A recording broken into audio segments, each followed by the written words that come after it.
And there's this line in the Torah where he says, Yaakov says to him, Lo ashalchecha ki im barachtani. I will not send you until you bless me. And the angel then proceeds to bless him. But that line changed my life because he says, what's Yaakov's? He said, what do you mean you won't send you until you bless me? Because Yaakov realized that anytime darkness comes into our life, it's only there to bless us. So if I had to struggle with darkness, it has to be that there's going to be a blessing for me, a greatness that comes out of it. And if not, then there was no point of it. So it's not possible for you to leave until you give me my blessing. That changed my life. Hello there, I'm Tanya Khazanov, and you are listening to Human and Holy. Today's episode is quintessentially human and holy.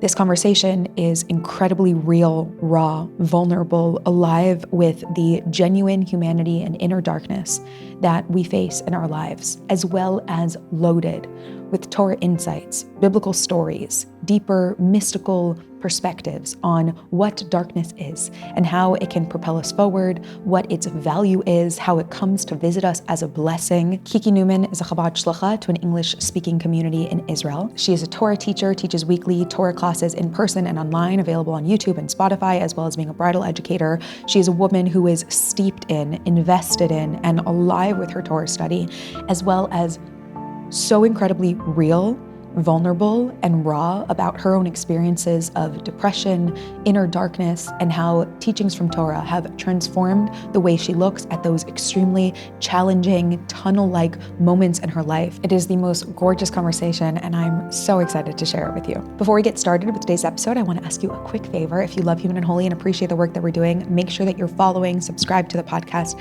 So many of our listeners are not subscribed, and I invite you to hit the subscribe button so you don't miss a single episode. If you're already subscribed, leave us a rating or a review. Small lift, but really supports Human and Holy in moving forward and continuing to give you deeper, richer, better quality content. Thank you so much for being here. I want to share our virtual Tanya class, which we are mid-session on. We are learning all about the divine soul from the text of the Tanya. I'll include the link in the show notes where you can join us live for our last class this week and next week, a bonus integration session, which is essentially a Verbringen, discussing the ideas of the chapter and bringing them to life in our lives. Every one of the 3 classes are recorded, so if you're joining us now later in the session, you can listen to all of those recordings and get caught up to speed. I encourage you to join us live and to be a part of our live community where we're really connecting over the deepest parts of Torah. And I invite you to listen and join in on our exploration of the Tanya through poetry, curated conversation questions, illustrations, text, music, to bring it to life and bring it home for us in a really real way. Would love to see you there. Thanks for being here. Let's get to today's episode. Kiki, welcome to Human and Holy. Thank you so much for having me here. Oh my gosh. It's literally such an honor. I'm obsessed with Human and Holy and everything that it is. And I've been like your friend and fan and follower, and so many women in my community have lit up to Chassidus because of your podcast. Thank you for sharing that. It's such an honor to sit beside you.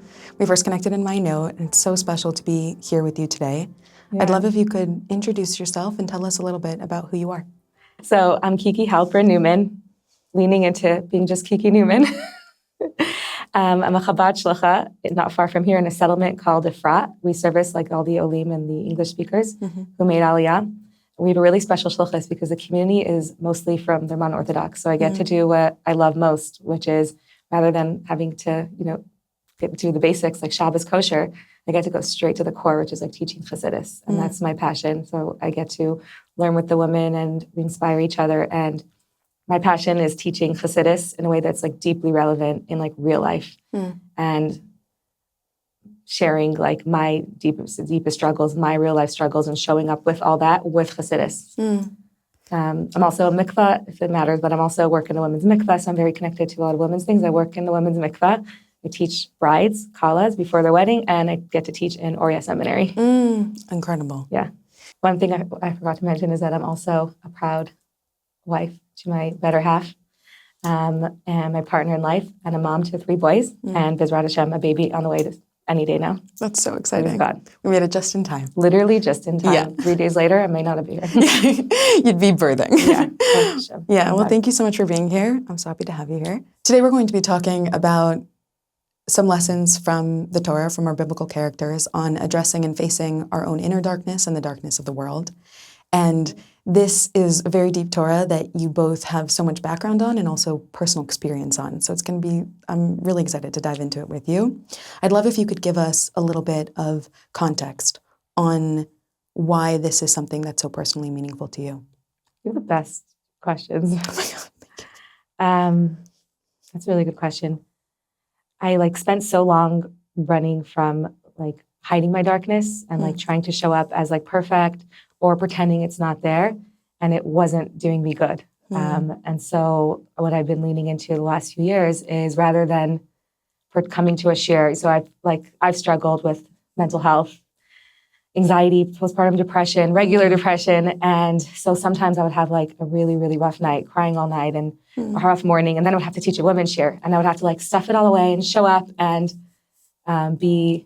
give up the share. And it was such a inner conflict. And now what I've done is that if I've had a rough day, I'll just show up with it. And I'll tell the women, I'm had a really rough day, I had a really rough night. I'm not my best self today. I'm not showing up my best self, but here's me, and I'm going to give you all of me. And I'm going to try and channel that pain or whatever I'm going through into the learning that into the learning that we're going to have today. So I'm going to find the learning, find the light, and use that pain to bring more light. And so I bring that into it. And so therefore, every time I find a Torah that discusses on dealing with inner darkness or inner light, I find I can channel my own struggles and make the Torah deeply relevant into every corner of my life that I'm dealing with, rather than separating the two or pretending everything's good. Or not teaching the class, which I did so many times. I'm not in a good place. How can I show up and inspire other people if I'm a mess of a person? Who am I to give you advice and inspire you if I'm barely just hanging on by a thread? What I noticed is that when I didn't teach a class, when I did come to show up with a class and I had a rough day or a rough night or I was struggling with something, it lifted me up so much. And it just brought me so much light when I did come show up and teach and give and pull out of myself that light. So there's so many different ways to navigate that experience of darkness. Mental health struggles, depression, anxiety, all these things are very real experiences that many people live with. And that description that you gave of wanting to stuff it down and then just show up to the world without it, pretending like it didn't exist, was an instinct that you had. Are there any teachings from Torah that taught you a different way to be with your darkness? What compelled you to change the way you showed up, to actually bring that darkness that you were experiencing into your teaching and into your light? What was coming up for me lately, and what I wanted to share today, is this continuous theme throughout the Torah, in Bereshis, and especially moving into Chumash Shemais, of this theme of what we're here in this world for, and specifically how we interact with the darkness of the world, the darkness inside of us. And I want to start from the conflict, the deeper message between the whole conflict between Yosef and his brothers, and Yaakov favoring Yosef, and what messages we learn from that. And then moving into Yaakov and their worldviews of the brothers versus Yosef and Yaakov, and what that teaches us about our entire purpose being in this world and how we deal and how we could sustain godliness in such a dark world. Okay, before you dive into the deeper meaning, can you give us some biblical context on this story? Perfect. Yeah. So all the way going back to Abraham, our first forefather, Abraham, Hashem already foreshadows to Abraham that his children, Abraham, are going to be in a place of darkness. They're going to go down and suffer in exile for many years. And afterwards, they're going to come out with tremendous wealth. And God reassures this to Yaakov later on when Yaakov was going down to Mitzrayim. Don't worry, you're going to go down. Yaakov is very afraid of going down into this dark place of Mitzrayim, of Egypt, which represents the constrictions, limitations, the darkest spaces in the world. And he says, don't worry, your children will come out with tremendous wealth. Now, who cares? Couldn't we skip the darkness and not come out with wealth? We don't need the wealth. Abraham was already wealthy. Yaakov was well-to-do. Why do we need to go down and suffer for hundreds of years for wealth? And the secrets of Kabbalah and Chassidus teach us that the wealth we're talking about is not coming out with money, but rather it's the sparks of godliness. It's going all the way back to what Kabbalah tells us we're here in this world for. We're here to reveal in this world, in the materialism of the world, in the wealth, sparks of godliness. And so the whole purpose of going down is saying you're going to go down and you're going to gather all of the wealth that we'll see soon was funneled there by the famine that was to be, by Yosef brilliantly proposing that all of the money and the food is stored, and then the rest of the world comes down to purchase the food. And that way, all the wealth in the world is kind of funneled in a way into Egypt. And now all the Jews have to do is take out that wealth with them and use it to build the Mishkan, the home for Hashem, the tabernacle. So that's Kabbalah 101 in a nutshell of elevating the sparks, in short, of the higher intention of why you're going to go down into darkness, and specifically through the downwards, the Yerida, the descent, you're going to take out with you and have this great ascent of taking out with you all of the sparks of godliness that had fallen from the higher worlds of Tohu, the fallen sparks that were embedded in materialism. And that's that deeper message of what Hashem and saying to Abraham and Jacob, don't worry, you're going to go down, but it's for the purpose, the descent into the darkness is for the purpose of coming out with tremendous spiritual wealth, with wealth that you could never have attained had you not come down into the darkness to begin with. Wealth that you would never have acquired. And you need to go down into the, and we learn in Chassidut, one of the core concepts that's changed my life is that there is no aliyah, there's no ascent without a descent first. It's impossible to jump. Try. Anyone who's listening, try jumping without bending down first. You can't jump without bending down first, and you can't also project a bow and arrow. Like, you can't shoot forwards without pulling inwards and backwards first. Every forward movement is propelled by a downwards movement. And that's like, for me, what's so powerful in my life. One of my favorite teachings that we just had in Parshas Vayishlach, in the story where Jacob wrestles with the angel, changed my life so deeply that Jacob and the angels, Jacob is about to meet his brother Yosef, and he brings his whole family over the river, the Yavok crossing this river, and he leaves some vessels, which we learned he went back for. Like, why would he leave his family to go back for vessels? Because there were sparks of godliness, and we're here to elevate sparks. And so Jacob realized, okay, I have some vessels, they're in my possession. That means I need to use them for godliness. If I leave them, I might have to go back. Future in my life, I need to take everything out with me. So Jacob goes back, and he encounters the spiritual evil force of Esav, the demon, so to speak, the angel, what the Torah tells us is the angel of Esav, and he wrestles with darkness the whole night. This line, when at the end of the battle, this wrestling with darkness all night, where Jacob is battling with darkness, it's his life, the source of the power of Esav, his brother. At the end, there's this really strange encounter where the angel wants to leave, and Yaakov, he says, let me leave now, it's the morning, I have to leave, I can only be here at night in the darkness. And there's this line in the Torah where he says, Yaakov says to him, Lo ashalchecha ki im barachtani, I will not send you until you bless me.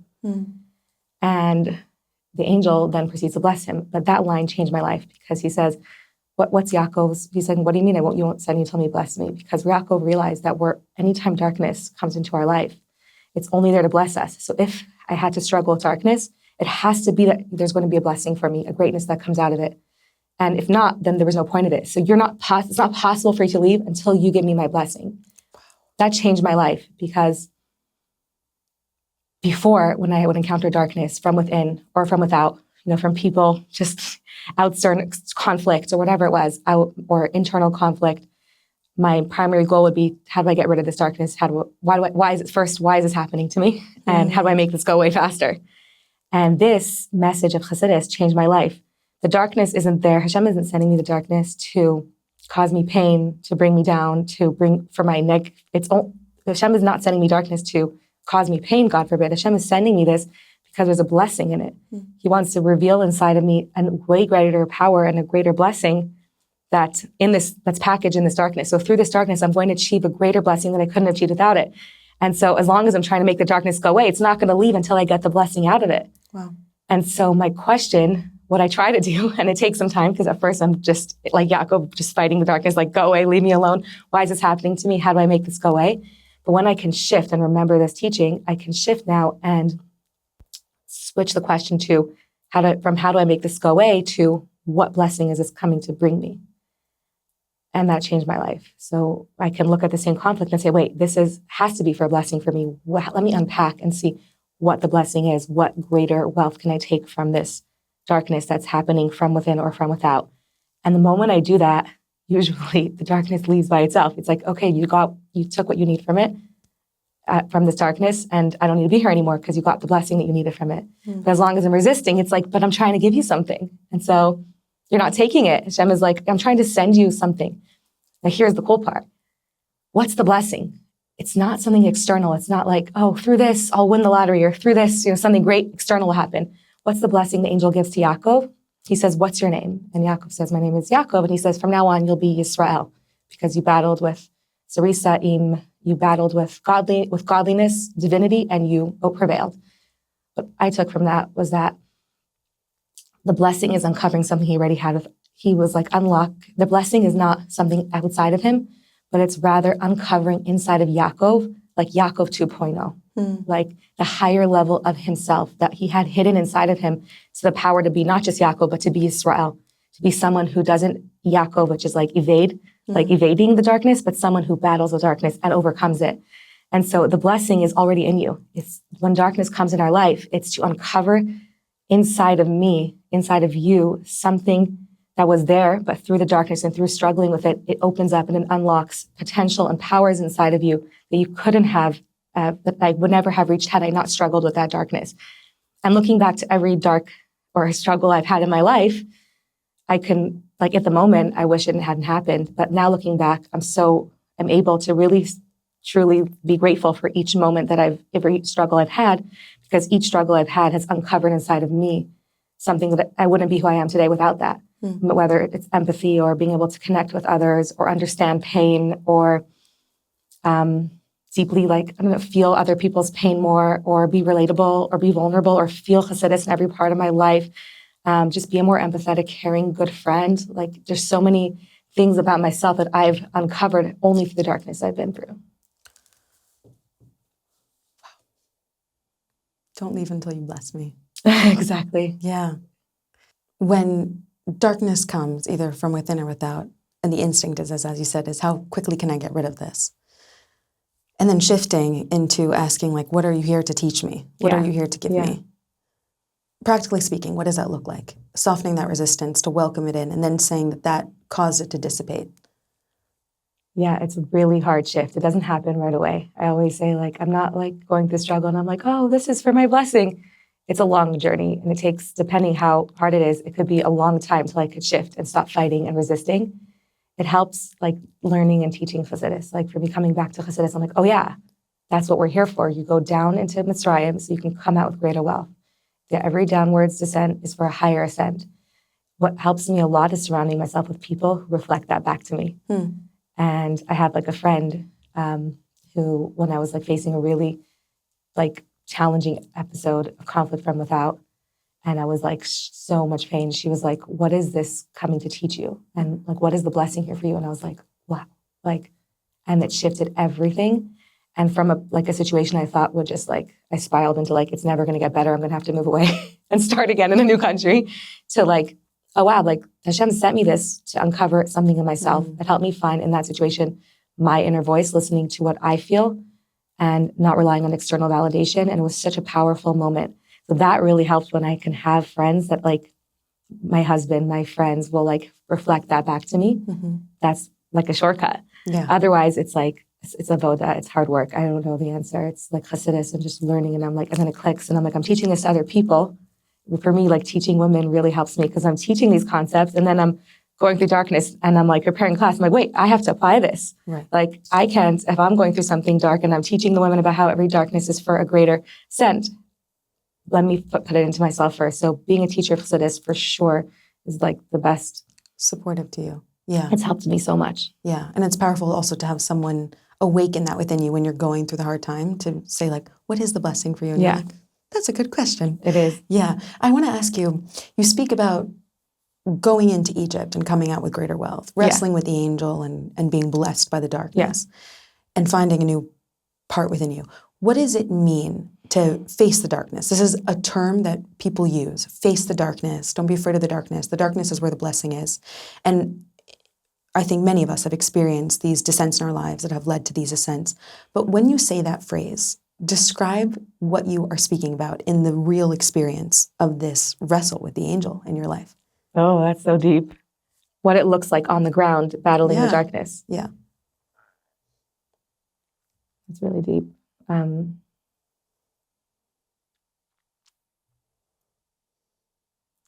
mean, there's so many things are coming to mind. Because like it depends what the darkness is.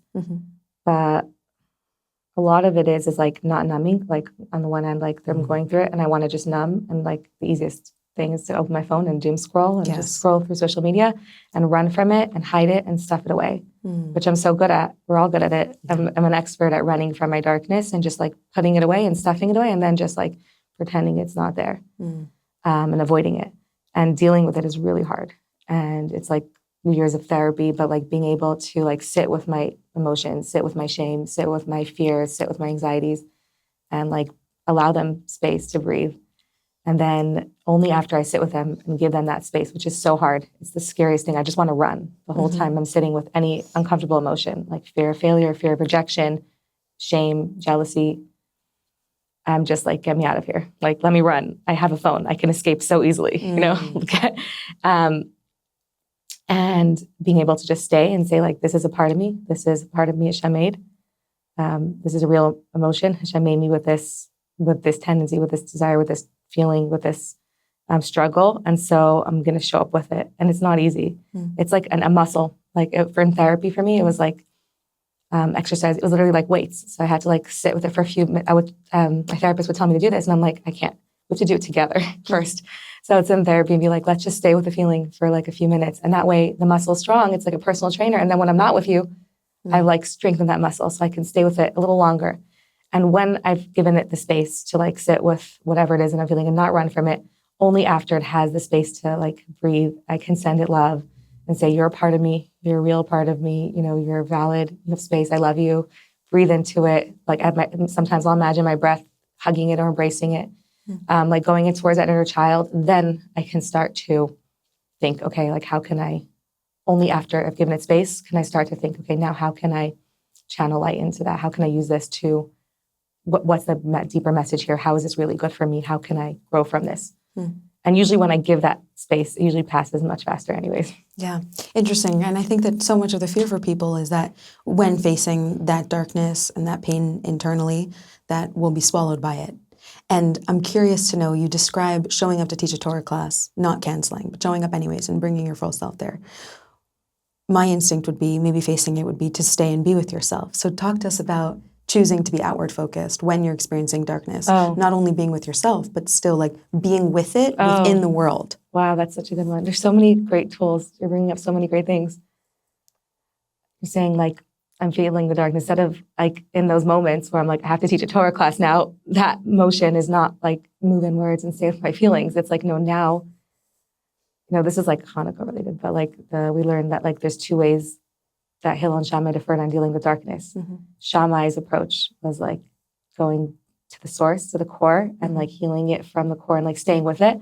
And Hillel's approach was just light one more candle. Like, I mean, I don't want to go into the whole philosophy of it, but the idea was that it's like the sifa, but the idea is that sometimes, let me backtrack, sometimes like there's so much darkness, and if I just sit in it and I try to like heal it and go through it, it's like an unending pit. So there's only like so much I can like accept my emotion. And then the main movement in Galus, specifically when we don't have the Beis Hamikdash, when we're in this exile, when there's so much darkness, we learn from Hillel and like his model of how we light the menorah is that when there's so much darkness, we can't conquer it all. We just need to start with like lighting one flame. And like all I can do, like I have nothing to give right now, but what I can do is just show up a little bit. I can light one candle, and the tiny little candle will banish a room full of darkness.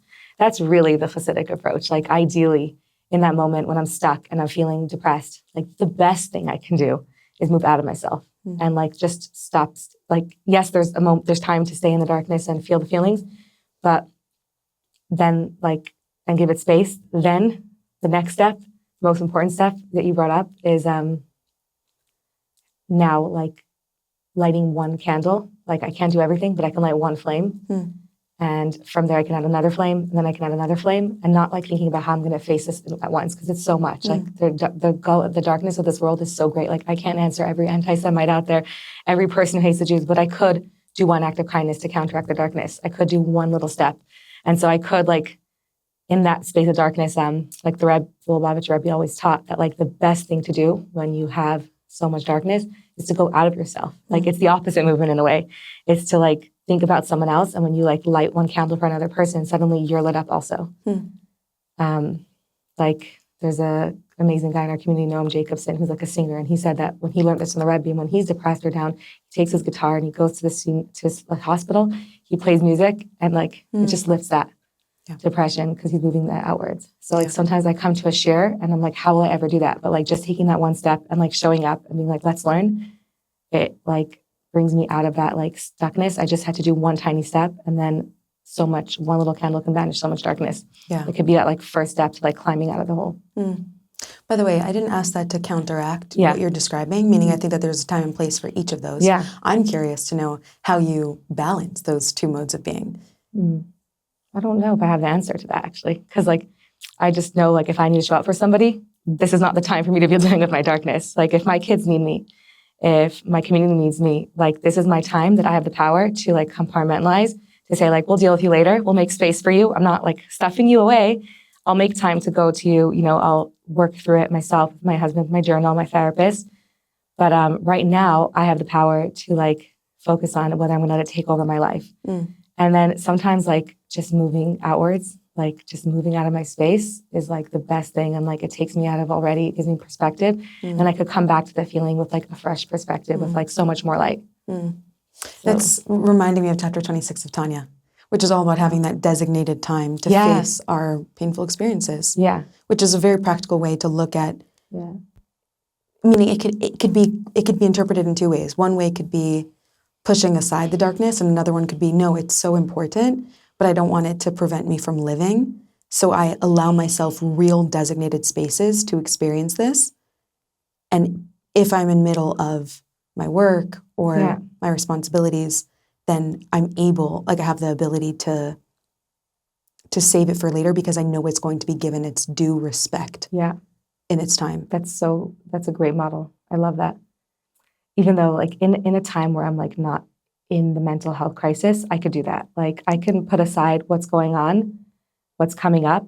It's hard, but I can say like right now, what Hashem is sending me my way is that I need to be there for others. And that's probably the best thing I could do for myself right now. To like, if I stay home and don't teach this year, I'm going to feel so much worse. If I can like push past and just add one more candle, be that light for someone else. But in the times, like, I just want to make a disclaimer that like sometimes when there's like an actual diagnosis, medical diagnosis, it's like compartmentalizing is not even possible without like medication. Like for me, like I needed medication at certain times in my life to be able to even get to that place. But now, now like in a place of like normal anxiety and depression and struggles and conflicts that are not like medically needed, like medical treatment, 100%. I love that you brought that up of Tanya too, like we have times when I can like accept and make space for the darkness and then transform it into light and go inwards. But then there's also times when like life, when now I need to show up in life and that moving outwards is like what's needed. And by having those designated times, I can deal with it, but show up like. It feels like a very pragmatic way to deal with the darkness, but I do love that disclaimer and I feel like that's important, is that the normal darkness of life, the normal sadness, anxieties, we don't want to be like overtaken at 11 a.m. by a conflict that happens with someone that we care about. However, when someone is going through a mental health crisis, that will likely take a very different approach. And I remember when I was like clinically depressed or clinically had like general anxiety, I wish I could just follow what Tanya says or just have bitachon and trust in Hashem. And I couldn't. And there was so much guilt and shame around that. And there's also like, and it was so important for me to know that like, yes, like there's a medical diagnosis, like first thing to do is to treat it medically and like have medication if that's needed and treat the medical side of it. And only then was able to, now I'm like, oh wow, like Emunah bitachon helped me so much. And going back to learning about bitachon helps me, grounds me. But I wasn't able to access that without first like treating the medical part. That's so important to say because I think that a lot of people, when deep in that pit of darkness, do pile shame upon themselves. Like, oh, why isn't this working for me? All these amazing tools of faith and trust, and none of it is going to work for me in this moment. Yeah. And you're right, that it has to be healed sometimes. In that way. Both, like, Yeah.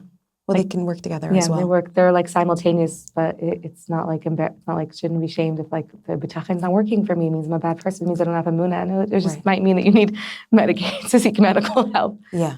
To unblock yourself. It's so important, I think, to be said. Yeah, very important. I'm so glad that you said that. And now, can you share Yosef's approach to darkness versus his brothers? Okay, I love this. So excited. So excited. Let's go.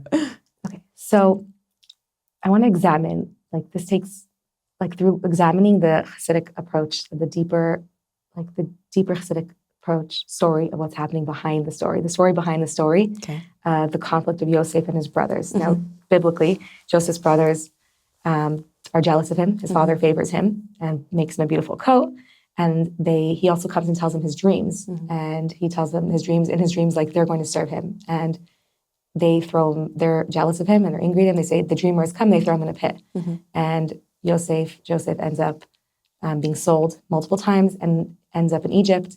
And in Egypt, he rises from a servant to going to prison, to being an assistant to the king and being like viceroy to the king. And then the questions here is like, there's a deeper story going on here. There's a story going on in our view of how we look at the world, and there's a story going on in our soul. And that's also really changed my life. So in short, we'll try to make it short. The Chassidus explains that the conflict between the brothers and Yosef, and the conflict and Jacob favoring Yosef, runs very deep to like they're not just talking about being jealous of him. They're actually battling out they're battling out like their approach to the world. And it's like worldviews. And they have like such fundamental worldviews. And what's really going on is this deep conflict. So the brothers' worldview was continuing that trade of their grandfathers, Abraham and Isaac, to let's go back a little bit. They're in this world of darkness and this world of Hillel. The world itself, Olam, means Hillel, which means hiddenness. So we're dealing with this world of so much hiddenness. And the brothers' approach to how we can survive and retain a connection to godliness in a world that is so dark is to continue the vocation of their fathers and grandfathers to be shepherds. I remember like being funny and being like, oh my gosh, how nice would it be to be a shepherd and be in nature and connected all day? And so they felt by distancing themselves from all of the darkness and the scariness and the craziness of the world, we can retain an infinite connection to Hashem. We can remain holy and remain pure, which is what like Abraham was a shepherd, even Isaac was a shepherd, even Jacob was a shepherd when he was in Haran. And Yosef vehemently disagreed. He was like, what do you mean? God didn't put us in this world to disengage from the world. You think, if Hashem wanted that, he would have continued with angels. God put us in this world to engage in the darkness, to engage in the materialism, and to light it up. And to them, that was like incomprehensible. They were like, we cannot understand that. That's not possible. So when they called him the dreamer, according to Chassidus, like, you're this dreamer, they were like, you're dreaming. Like, there's no way that can exist. You can't be involved in the world. Like, look what happened in Shem, whatever. I mean, you can't be involved in the world and retain a connection to God. It's impossible. And the Rebbe says that, like, the ultimate Galus, the ultimate metaphor for exile is that it's a dream. Because when Mashiach comes, we say in Hillel and in grace after, in the benching after meals, we say, Shira Malais B'Shav Hashem, Eshivat Zion, when Hashem will return bring Mashiach. We're going to say Hayinu Kachamim, we were like dreamers. And the Rebbe says, that's like what Kislev is all about, but the ultimate meaning of this, the deepest meaning of Chassidus, of what it means that Galus is like a dream, is that it's like a dream creates impossible realities. When I'm in a dream, like opposites can exist. And when I'm trying to repeat my dream when I woke up, it doesn't work. In my dream, it made sense. Only in a dream can like opposites exist. Like I can be me, but also someone else, but also a butterfly, but also I'm like in my house, but I'm in Toronto, on a boat, but it works. And the Rebbe says that's what Galus is. Like Galus is the ultimate dream. It's like dreaming. It's crazy that we can be so godly. In Galus, we can be such physical people and so godly at the exact same time. I can flip-flop from like lighting the menorah and being connected to Hashem to like a minute later, like eating the best donut and scrolling on my phone. And it could be at the same time. And it's like, but I'm still like so connected and inspired and so physical and care so much about my appearance in my house and, physical things. And they couldn't even fathom a world where those two can exist, where you can retain, be Yosef, be a tzaddik, be holy, and be so involved in the world. And so they were like, we have to, this is crazy. We need to throw you in a pit. Like, this is dangerous. Like this worldview, it's going to lead to simulation. It's so dangerous. We go in your path. And Yosef would come and present his dreams. He's like, no, let's not be shepherds. Let's engage in the world. It says, the way it describes Yosef, he's described more than anyone else in the Torah, how he cared about his physical appearance, how he was an entrepreneur, he was business savvy, he was good at leading, he was like a worldly person. And they were like, this is dangerous, Yosef's approach, it's a dream, it's impossible. Stop telling us your dreams, this is dangerous, we need to throw you in a pit. And Chassidus says that they came from a really good place. They were trying to retain and protect the like continuity of like a connection to Hashem. They were the Jewish family, the prodigy of like Avraham, Yitzchak, and Yaakov. They're like, this is dangerous. And there's room for that in Judaism. Like the Rambam says, like live in a place of godliness in the Torah, live in a Jewish community. So there's a room for that view. It's a worldview that has validity.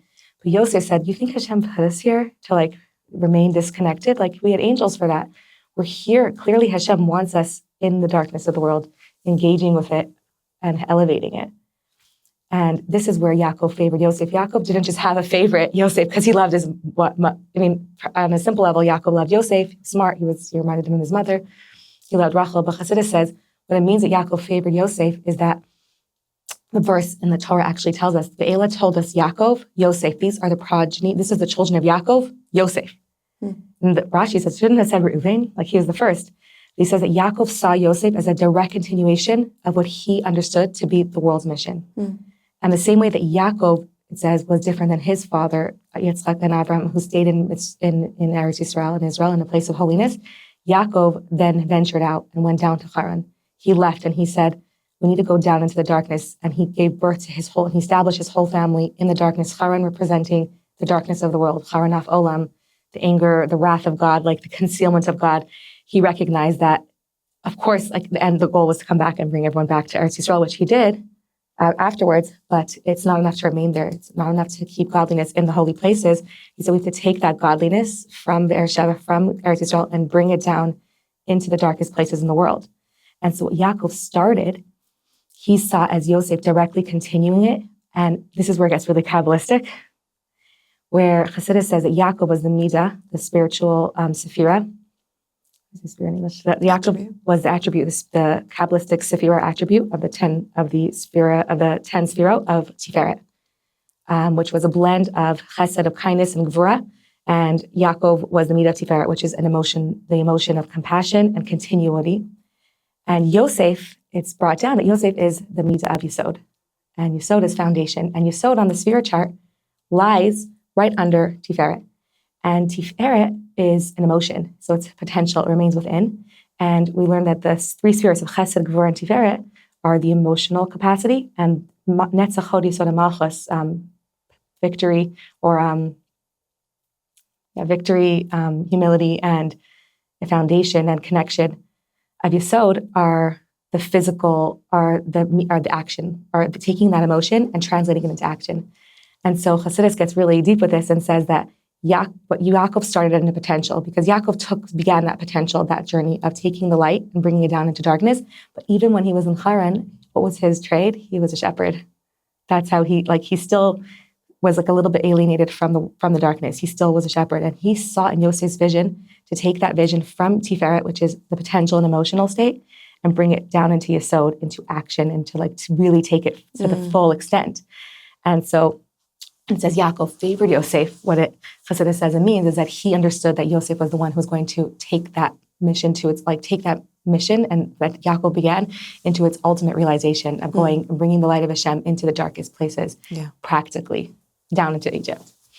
He understood that Yosef's path was the only path. The path of entering into the darkness, entering into exile, entering into the world, and maintaining his moral clarity and his vision there. Exactly. What's remarkable to me, and this is something that I always think about, and you actually mention this duality, which is that we say that when redemption comes, we will have been like dreamers, that exile will have been like a dream. And we also say that Yosef's profound ability was his ability to dream within exile of the light that he could create within the darkness. How do you reconcile those two definitions of dreams? One being dreams as this positive force of imagination and vision, and one being dreams as a negative thing, which is confusion and us existing with so many contradictions and accepting it as okay and normal because we don't realize that we're not fully awake. Well, that's such a loaded question. Can you break it down for me? Yeah. How do you know if Where do you see it as negative? That we were like dreamers, like, oh, it was a bad dream, like we woke up from a bad dream? I do think that that Hayinu Kacholmim is referencing that we were like dreamers, we were not conscious, we were not awake, we were not aware of how concealed the world was. And so we woke up and we're like, oh my goodness, we were asleep. Versus there's also a lot of references to dreams. Right. And behold, here comes the dreamer, and Yaakov's dream of the angels and the blessings of dreams as being a really positive force. And I think so much of holding on to the vision of redemption is about being able to dream. Wow, that's such a loaded question. So I have seen that, I have heard that, on the lower rungs of there's so many references to what it means we were like dreamers. Mm-hmm. One of them is we'll wake up and be like, that was a bad dream. That was the worst nightmare. And it was we were in a world that such evil can exist. How could that even happen? Thank God that was a nightmare. I actually heard Rabbi Yitzchak Ginsburg say that in Kislev, the like avoda is to turn over in your dream, to like turn over in your sleep and to transform the dream or like the bad dream of Galus and to like get to the root of it, which is the whole point of it, is like to be able to fuse opposites. What do you think? It's like the fusion of the two. Like on the one hand, like I feel like, yeah, if you don't like utilize the power of like fusing opposites, then it could be like a dream that's like scary and like, thank God, like we woke up from this dream. On the other hand, it's like there's so much potential in this darkness, and the goal, like the voda, is to like when Mashiach comes, be like, wow, like did I utilize that power? We're only in Galus. When Mashiach comes, we won't have that. It's really cool that Mashiach comes in the time to the base of Mikdash. This dream couldn't exist. Like you couldn't enter a space of holiness if you weren't 100% pure. If you had even like the slightest blemish, like you touch someone impure, you couldn't enter into a space of holiness. And that's how it's going to be when Mashiach comes. It's going to be perfect, but we're going to miss those times when opposites can coexist. We're going to like miss, and you're only in Galus when the Beis Mikdash was destroyed, when things weren't so clear, when there was so much confusion and concealment. Only when we enter into that like subconscious deep dream state can we enter into a state where opposites can truly exist. And we have the power. So like it's for the negative in a way, because like it could lead to scary things happening. Like God is so concealed that like look at the evil in the world. But the point of it is that we can take the positive out of it. And like only in Galus, not in the times of the Beis Mikdash, can we even enter to a space of Galus if you're not perfect. Now you can be a totally imperfect person struggling with spiritual impurities, with all of the impurities, and yet you can still approach and retain godliness at the same time. And that's something that's only possible in Galus. So in fact, like I remember like learning that like in Chassidus that like we're going to miss the days of Galus. We're going to say like, wow, like I don't get to do that now. Now it's like black and white. Like if I'm perfect, I can achieve holiness. If not, you're tummy. You can't even come close to the Beis Mikdash. You can't come close to godliness. But only in Galus could I like be fully human, fully struggling, mess up, make mistakes, and at the same time carry and be a flame and like a powerful light and be like a house infinity. And it's like the craziest paradox. So we get to like utilize the good parts of it. Yeah, we get to live with contradiction in a really special way. Yeah. And I think that the distinction, as you're speaking about it, I'm thinking it's also just us paying attention within it. Meaning there's no way to escape the reality that we live in. We will live within the reality. I think the vision and the dream of Yosef is to be able to live within the reality, but also see beyond it at the same time. That's the ability to dream of redemption while you live in exile. Wow. Is to be in the state that you are in, meaning to depart from where we are is not healthy. It's not the path. It's not the path of Yosef. It's not the path of integration. Right. But you have to somehow find this balance of being within the world, but also seeing beyond it at the same time. Yeah. And wow. saying, I know to some degree that we are asleep, but I'm like paying attention to the state that I'm in. And I'm aware of it. That's what I wanted to share about the like pit, about the two ways. Tell me. So going back to this conversation between the brothers, fast forward 22 years later. So exactly to what you were saying, we fast forward 22 years later, the brothers reunite with their brother Joseph. Now he's the viceroy of Egypt. And it says, that he recognized them, but they couldn't recognize him. And the deeper Chassidic meaning to that is that he was like, look, I'm Yosef. And they said, we can't recognize that. We can't even fathom a reality where you're so involved in Egypt, managing Egypt, and you're still Yosef. When they look deeper, he said, like, look a little deeper. I'm still Yosef. I haven't compromised my values. I retained all of my dignity and my values despite being in the darkness. And in that moment, it says, Nivhalu, they were terrified. And I heard something crazy. And remember, why would Jake gives him the name of Sfas Emes? And he says that in that moment, what were they so afraid of? They said, when they saw, they're like, oh my gosh, that is Yosef. He was able to do the two. You retain your values, everything that our father taught you, your connection to God, and you're in this world. What were they freaking out about? They said, if you can be such a tzaddik in Egypt, what did we do? We sold you, we put you in a pit, we sold you for 22 years. If you became such a tzaddik in this darkness, imagine how holy and great you would have been if you had stayed in Israel, in Eretz Yisrael, in holiness. And they said, we wasted 22 years of your life. You would have you would have changed the world. And his answer to them is so profound. He says, no, you're missing the point. He says, Ani Yosef, Asher Machartem Oisi, Biad, I have to look at the words, but Asher Machartem Oisi, Biad, that's right, I am Yosef, that you sold me. The question asked is like, why is he rubbing it in their face? He's saying like, I'm Yosef, that you sold me. And the pshat is like, why is he pointing fingers? Like he's trying to be the nice guy, he's forgiving them. So why is he saying, I'm Yosef, that you sold me to slavery? He's saying, no, you're missing the point. You think I would have been my greatest self if I'd stayed in Israel, you're regretting it.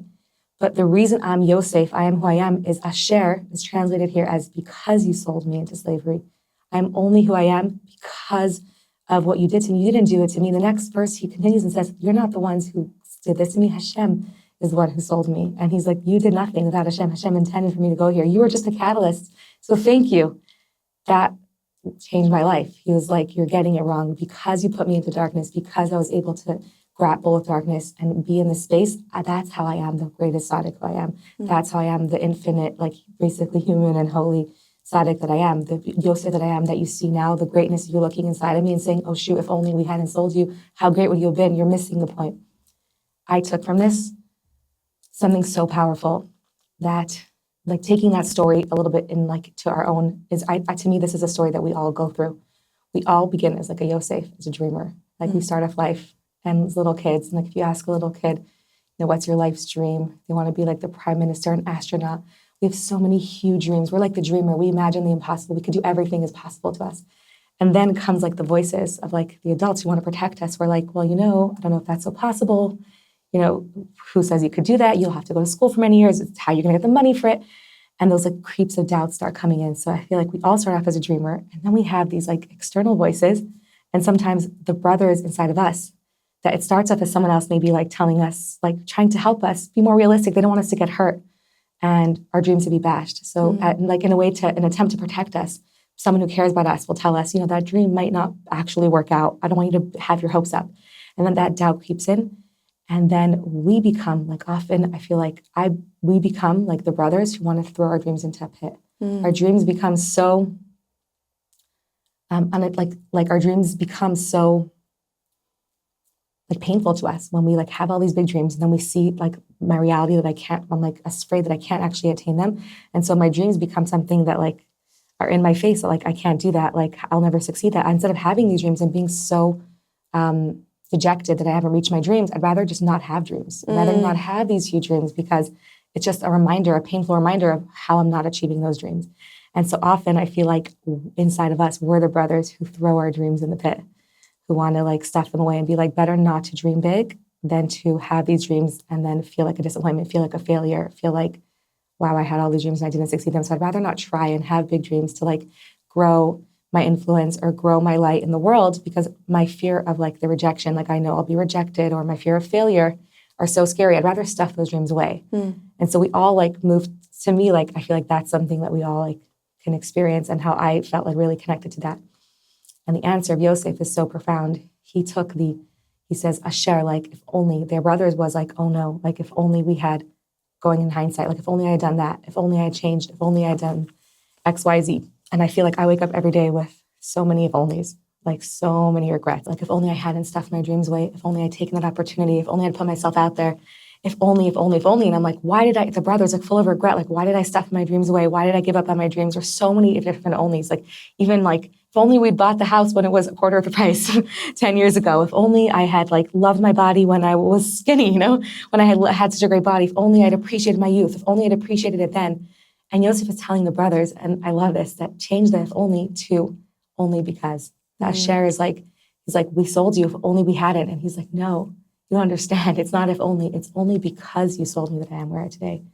And that to me was so life-changing. If I can take every if only I hadn't and be like, no, Hashem made that happen, not you. Only because that happened, only because I made those choices, only because, even though they were my choices, only because I went through that path that Hashem sent me on, am I who I am today. Stunning for our own regrets for our lives. And also, as we see from Yosef being sold by his brothers, that very often it's also easy to look at past experiences that we've had from others and say, if only I hadn't been hurt in this way, if only I hadn't had that difficult experience, if only I hadn't been shaped.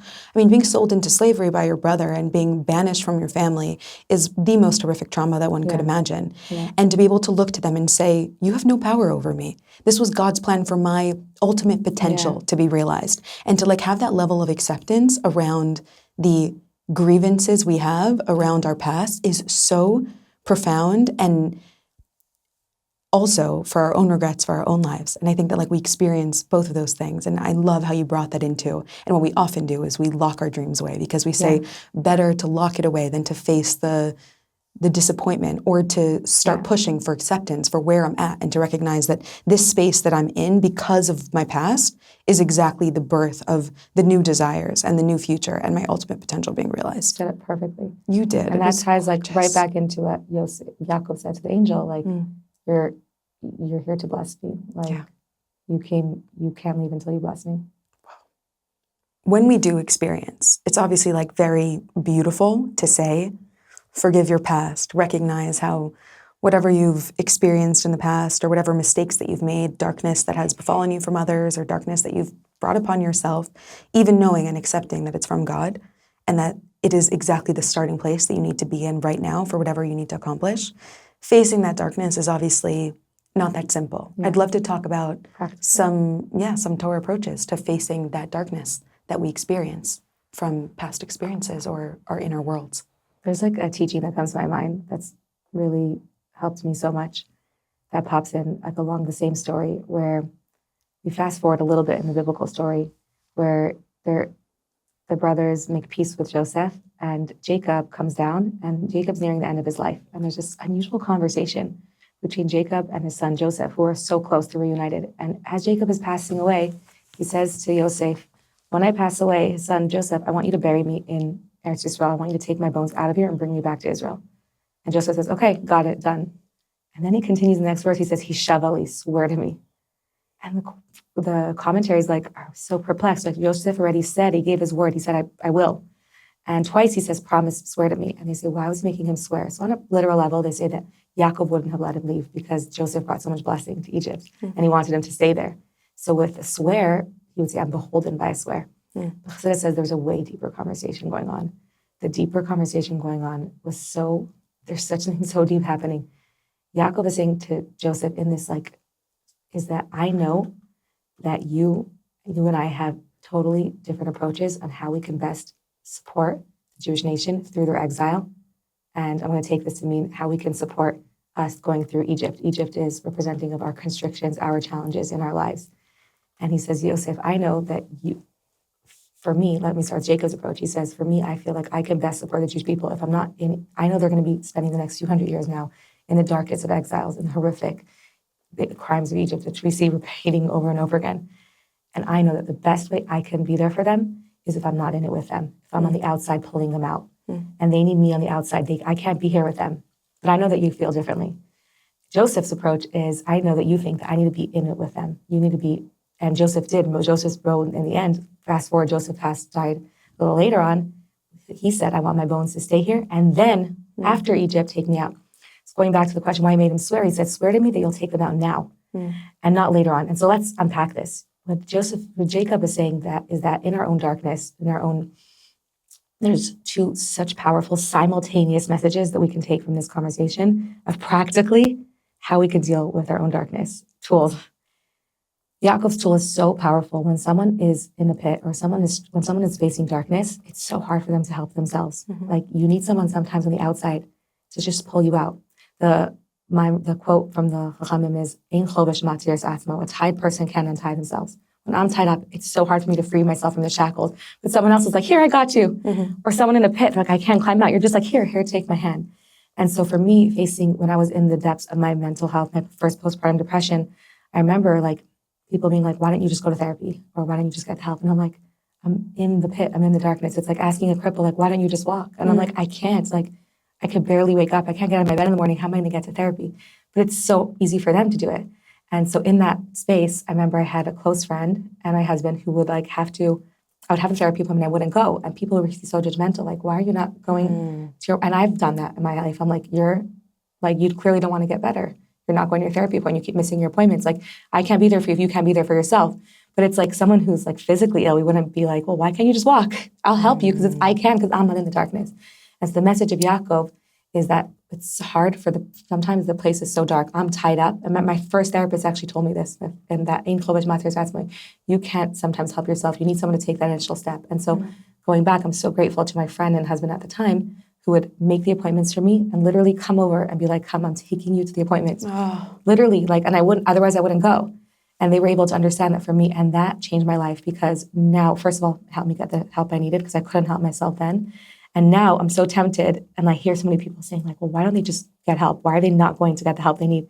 And I'm like, I've been there. I know that when you're in the pit, you just need someone on the outside. It's so easy. And so now, many times I'm like, just make the appointment. And I'm like, oh, you can't because you're in the darkness. But I'm not. It's so easy for me to pick up the phone and be like, hey, I need a therapist. I'm going to make the appointment. Do you need me to take you there? And for me, it's so easy because I'm not in it darkness. And so it's such a powerful tool, I think, in life to recognize, not judge another person for not getting the help they need, because maybe they're just in it so dark that they can't climb out, and to be that light for someone else. And that was Yaakov's message. He was saying, in the Jewish people in Egypt, I can help them more if I'm on the outside, giving them that energy. And like you were saying earlier, like having that vision to the outside. It's like that when I'm in the darkness, I know that there's a hope at the end of the tunnel. There's like light outside of me that I can have a vision and know this is not the real way it should be. This is like just a phase. This is not me. This is just something happening to me.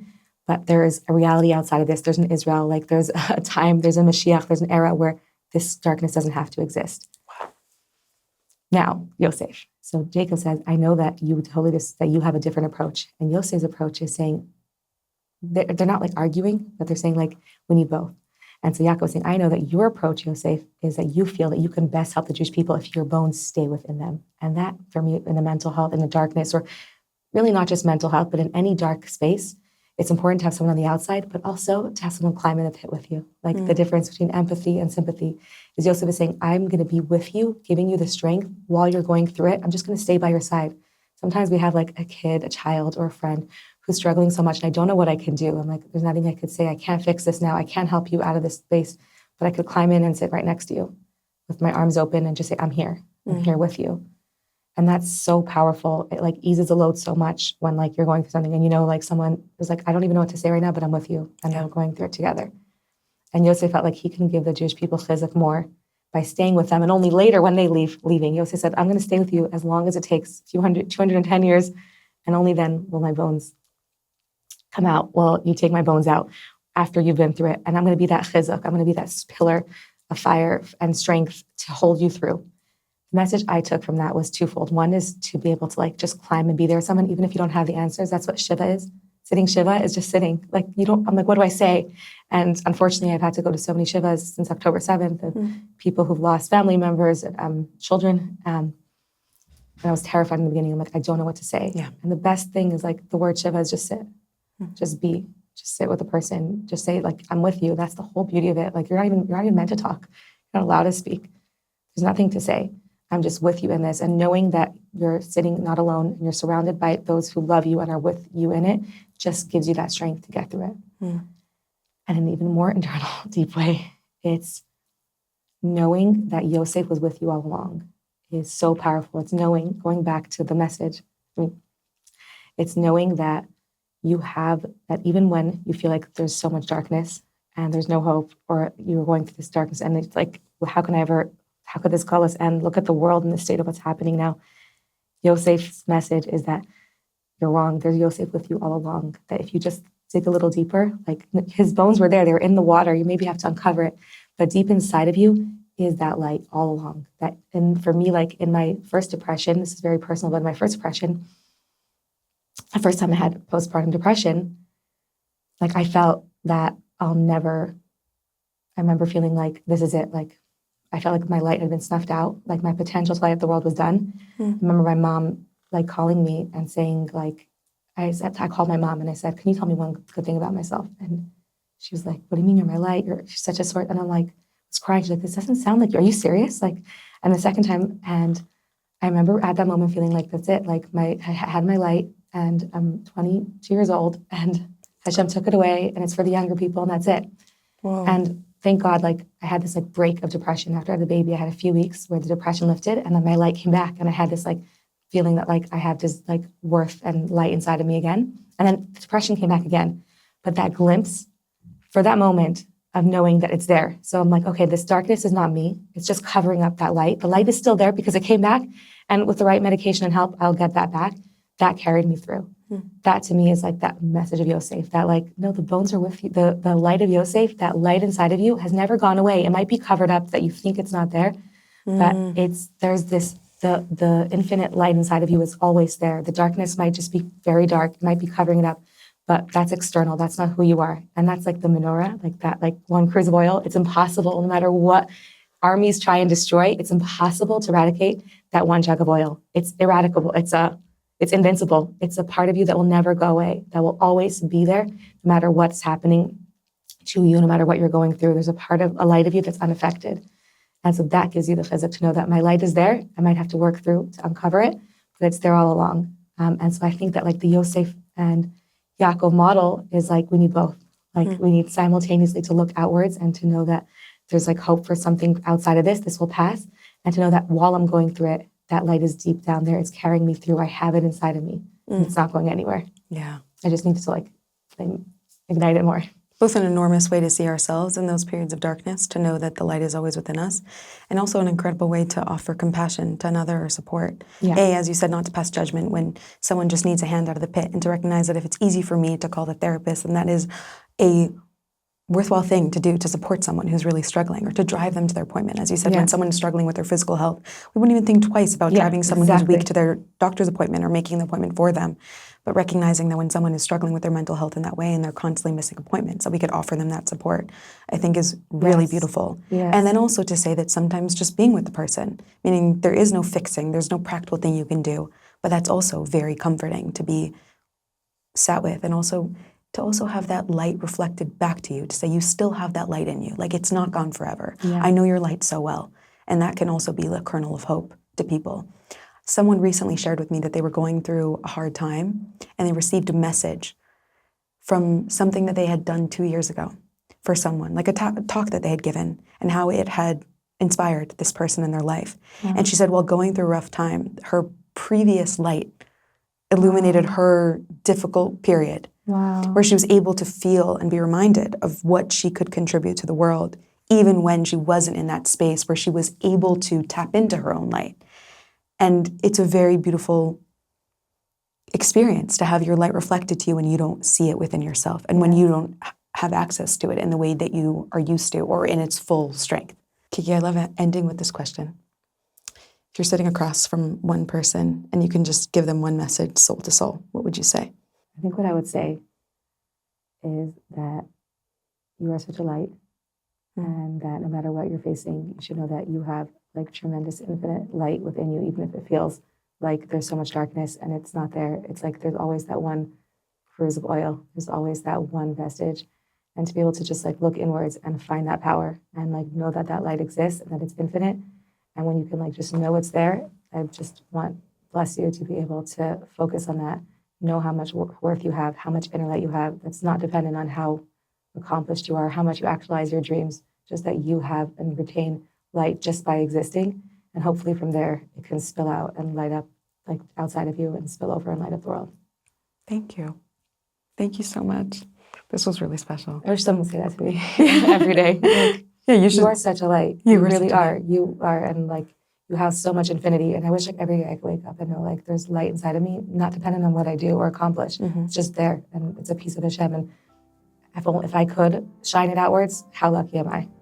Yeah, but just to know But if I can't, it's still there, and it's waiting, and it's like, and it doesn't go anywhere. Yeah, it's you. It's who you are. Yeah. Beautiful. Thank you. Thank you for listening to today's episode. I hope you loved it. And if you did, don't forget to leave us a 5-star rating or review. It's a small lift from you, but really supports Human and Holy in bringing you deeper and richer content. New episodes come out every Sunday and Wednesday morning. You can find us on Instagram at Human and Holy. Email us at info@humanandholy.com. We love hearing from you. If you appreciate the work that we're doing and want to sponsor an episode and bring more of this into the world, visit humanandholy.com/sponsor. You could sponsor in honor of a birthday, yahrzeit, something specific in your life for a specific date. Thanks for bringing us into the world every single week. I'm so appreciative for every single person who has contributed to bringing Human and Holy to life. Thank you for being here. Thank you for your presence. Wishing you a wonderful day. Bye.